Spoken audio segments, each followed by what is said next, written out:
The household number is going to be interesting because when you think back just, progressively over the past few months now, you had a massive hurricane and Yep. all the associated layoffs that came with that.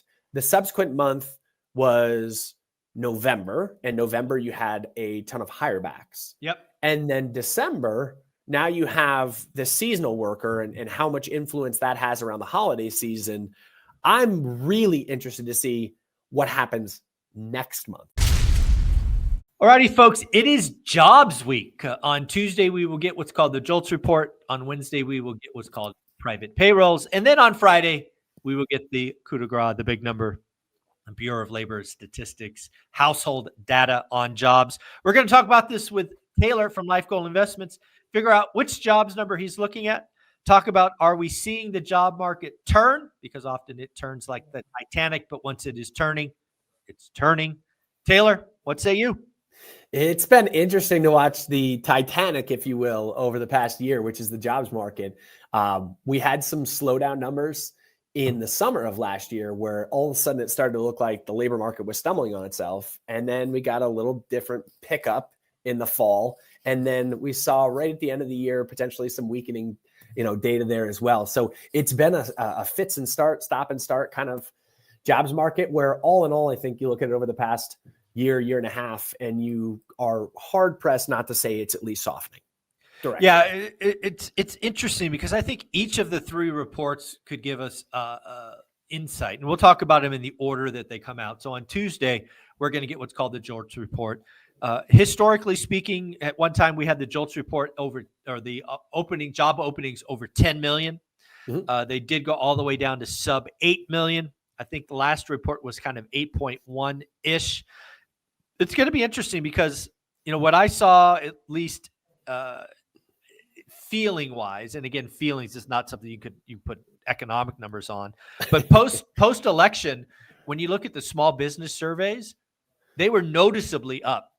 Yep. And one of the things that I will be looking for, and you can tell me if this is cool or if I'm an idiot for doing it, is did job openings tick up substantially, right? Because my thinking is, hey, if you really are excited for what's coming, you're going to be, opening more jobs. So I'm going to look for that kind of validation versus just an adrenaline pop post the election. So I would like to see the jobs, JOLTS report to kind of follow through and validate what the small business report said. So maybe it'll go to 8.3 or 8.4, right? Kind of a significant pop higher. What do you think? I think that'll be fascinating to watch because I've heard a lot of anecdotal, hey, Correct. Look what this business is doing. Look what they've decided to do as a result of the election. Let's see where the rubber meets the road.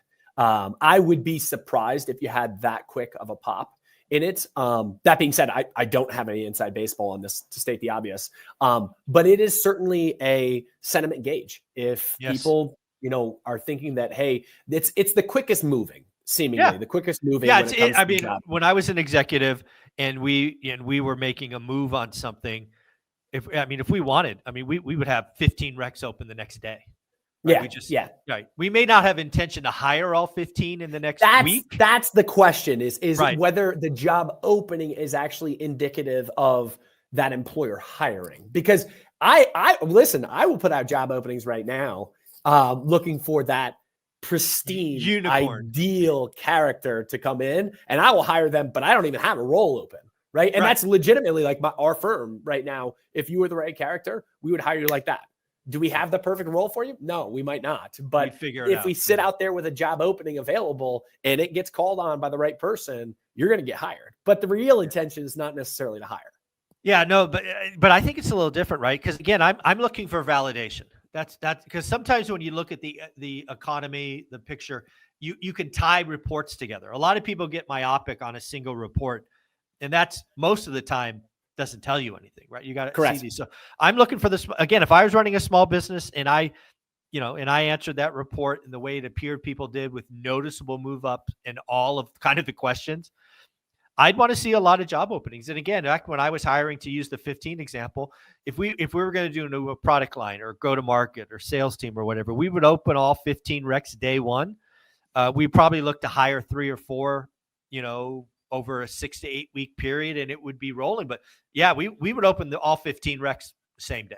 because But it would be, it's directional though. Absolutely. What you're saying is absolutely directional. All right. So that's what I'm looking for, kind of there in the jobs number on Tuesday. Wednesday, we get the ADP report. For years, the ADP report was kind of the whisper for the Friday number. That kind of fell apart and deteriorated during the pandemic. It was horrible. It was so bad that ADP actually took a couple weeks off. I think it took a month off to kind of rejigger their numbers. But yeah, what do you think private payrolls Wednesday is going to tell us? I really struggle with this one. I'm with you and with ADP's thought on their own performance of ability to gauge the market. There was one print, and it was post-COVID, where ADP made it look like, I can't remember if it was so good or so atrocious that the market reacted massively. Yeah. And then the next day you had the actual number hit, and it was like, what? It was right on the screws of what was expected prior to the ADP getting launched. So I don't know. I think there's a lot of noise when it comes to ADP. The validity of it, I've started to question. Yeah, the only thing I could say for the folks at the ADP report, again, I am not actually sure. I think this is what they should do, is they should come out and squash the whole, we're going to mirror the Friday number. Because for the longest time, I mean, for years, for a decade, in the early or mid 2000s to, 2018, they were right on the screws, right? They were within plus or minus 10%, which pretty good for economic work, right? But I think what they missed is, again, private payrolls doesn't include the government. And you kind of said this earlier in an earlier discussion. Really, the only engine of growth we've had is government, which hopefully that reverses under Doge or whatever you call it. But yeah, private payrolls, I think they're expected to be up like 140,000. So again, still triple digits. Yep. Yeah, it'll be interesting to watch it play out. I think Friday's the number though. Friday. Right, I don't think regardless. I don't think you get a massive reaction to the ADP number. Yeah, I think the market's figured out that ADP is not the number. Something comes in way off. They're like, hey, screw it. These guys. It's not these guys again. Yeah, exactly. So, what do you think Friday? Tell me about the household number. The household number is going to be interesting because when you think back just, progressively over the past few months now, you had a massive hurricane and all the associated layoffs that came with that. The subsequent month was November, and November you had a ton of hirebacks. Yep. And then December, now you have the seasonal worker and how much influence that has around the holiday season. I'm really interested to see what happens next month. And I know that's not on Friday, but that's where I think you first get a more normalized month again. But this will give an indication as to how much consumer driven demand there was in the market during the holiday season, which is certainly important. It's just hard to discount what the number is versus what it should be. Yeah, no, absolutely. Yeah, we had the whole Boeing. Don't forget the Boeing strike in there, which was estimated to have 55,000 impact. The port strike was involved there at some point as well. Yeah, yeah, exactly. It was pretty dirty numbers, October, November, and then you're right, December's got seasonal. But we got to look at the numbers. The experts are calling for 155,000. Just for context, the month before was 227. I'm just going to ask you to take the over under 155,000. What do you think?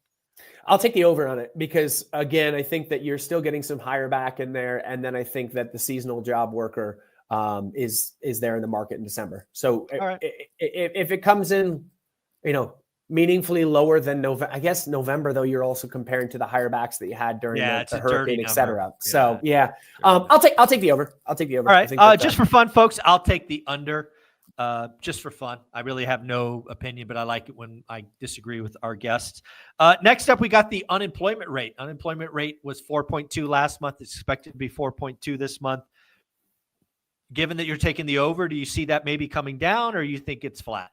I think it's flat. I actually think so. It comes from two different sides. So like we were just discussing the non-farm payroll there, the household survey is what drives the unemployment numbers. And what's interesting is just all of these numbers have become progressively shittier. Yes. Full disclosure. Yeah, there's no other way to say it. You're right. They really have. They become less and less meaningful. You look at the respondent rate for the non-farm payroll, they're calling businesses and asking, hey, are you hiring, kind of thing. And that's about a 40% response rate right now. The household survey is significantly higher at 65-ish%. But both of them are trending the wrong direction. People just aren't responding anymore. You know what? Maybe you should stop calling home lines. I mean, I'm just saying. There's not a lot of people picking those up. I don't even have a home line in my Vegas house. So I mean, hello. I don't have one in my house either, nor have I ever. Yeah. Why are we doing this? Why are we doing this? Well, again, I think I'm gonna kind of cheat a little bit. I'm gonna take the over. I think it comes in at 4.3, and that's just more the fact that last number was actually statistically so close to 4.3. It was actually 4.26, which in my stupid mind should have rounded to 4.3. But it didn't. Seems that way. So yeah. I don't know why they didn't. You're the idiot. You're the idiot. Yeah. 4.26 rounds to 4.2, not 4.3. I don't know. I mean, do we only look at the first? I don't know, but whatever. So I'm gonna guess 4.299, 4.2. Yeah. What? It's weird. So I'm gonna take 4.3. I do think it goes up to 4.3, and that'll actually add some pressure to the Fed, right? It'll be like, hey, unemployment's growing up, but yeah, it's going to be interesting. I did a video today talking about the difference in the non-farm payroll and the household surveys on Instagram and on TikTok. So go check it out there. But the point of it is you actually have the household surveys, again, with a higher respondent rate right now than the business surveys. Wow. And the household surveys are showing weakness. So in November, the household survey actually showed contraction in jobs numbers.